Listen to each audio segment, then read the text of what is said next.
K Anilkumar കൂടെ ചേരുന്നുണ്ട്.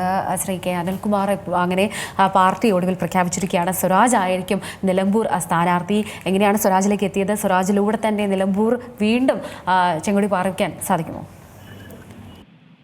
കുഞ്ഞാലിയുടെ മണ്ണാണിത്, പോരാട്ടങ്ങളുടെ മണ്ണാണ്, നിലപാടുകളുടെ രാജകുമാരനാണ് സഖാവ് സ്വരാജ്. അതുകൊണ്ട് തന്നെ സഖാവ് സ്വരാജിന്റെ സ്ഥാനാർത്ഥിത്വം ഞാൻ നിലമ്പൂരിന്റെ മണ്ണിലായിരുന്നു. ഇവിടെയുള്ള ആളുകൾ ഏറ്റെടുത്ത വൈകാരിക നിമിഷങ്ങൾ കാണാൻ സാധിച്ച ഒരു അപൂർവ ഭാഗ്യം എനിക്കുണ്ടായി.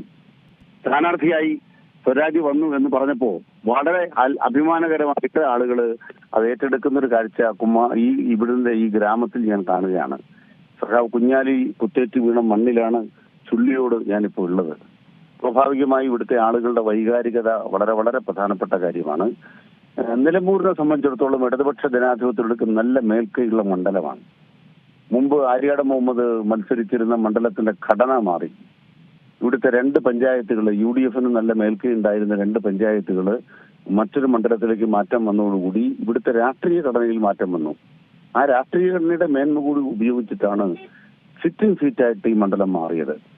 അത് ഏതൊക്കെ തരത്തിൽ അൻവറിന്റെ വ്യക്തിപരമായ വോട്ടായിരുന്നില്ല, രാഷ്ട്രീയമായ നിലപാടുകളായിരുന്നു. ഏതാണ്ട് 2000 കോടിയിലേറെ രൂപയുടെ വികസനമാണ് ഈ നാടുണ്ടായത്.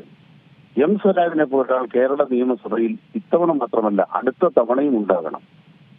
അടുത്ത ഗവൺമെന്റ് രൂപീകരിക്കാൻ, 3ാം സർക്കാർ രൂപീകരിക്കാൻ LDF തയ്യാറാകുമ്പോൾ അതിന്റെ ഒരു പ്രധാനപ്പെട്ട ചുമതലയിലേക്ക് സഖാവ് സ്വരാജ് എത്തണം. ഇതൊക്കെ ഈ നാട്ടിലെ ജനങ്ങളുടെ വികാരമാണ്. അതുകൊണ്ട് നിലമ്പൂരിന് പുതിയ വെളിച്ചമായി സഖാവ് സ്വരാജ് വരുന്നു. അഭിമാന പുരസ്സരമാണ് സ്വരാജിന്റെ സ്ഥാനാർത്ഥത്തെ ഈ മണ്ണിലെ മനുഷ്യർ കാണുന്നത്. അനിൽകുമാർ അങ്ങ് സൂചിപ്പിച്ചതുപോലെ അൻവർ അടക്കം പറയുന്നൊരു കാര്യമാണ് അദ്ദേഹത്തിന്റെ വ്യക്തിപ്രഭാവം കൊണ്ട്, അല്ലെങ്കിൽ അദ്ദേഹം നേടിയത് വ്യക്തിപരമായിട്ടുള്ള വോട്ടുകളാണ് എന്നുള്ളൊരു കാര്യം. അത് ഇവിടെ ഇപ്പോൾ സ്വരാജിലൂടെ പാർട്ടി വീണ്ടും ആ മണ്ണിൽ ഇടം നേടുമ്പോൾ ഈ ഒരു അൻവറിന്റെ ഈ പൊളയ ആരോപണങ്ങളൊക്കെ തന്നെ പൊളിക്കാൻ സാധിക്കുന്ന ഒരു വിജയമായിരിക്കില്ലേ സ്വരാജിലൂടെ നേടുന്നത്? സഖാവ് സ്വരാജിന്റെ മുന്നിൽ എതിർ സ്ഥാനാർത്ഥികൾ ആരായാലും അതൊന്നുമല്ല എന്നുള്ളതാണ് ഇന്ന് നിലമ്പൂരിന്റെ വികാരം. പോത്തുകല്ലെന്ന് പറയുന്ന ഗ്രാമത്തിന്റെ വിശുദ്ധിയോടുകൂടി വികസിച്ചു വന്ന ഒരു ചെറുപ്പക്കാരന്റെ ബാല്യം അത് കൗമാരത്തിലേക്ക് യൗവനത്തിലേക്ക് എത്തിയപ്പോ കേരളത്തിലെ സ്ഥൈര്യമാകുന്ന ഒരു ഇടതുപക്ഷ രാഷ്ട്രീയത്തിന്റെ നാവായി സ്വരാജ് വളർന്നു. സ്വരാജ് നിയമസഭയിൽ ഉണ്ടാവാതിരുന്നത് നഷ്ടമാണ്, വേദനയോടുകൂടി കണ്ടു.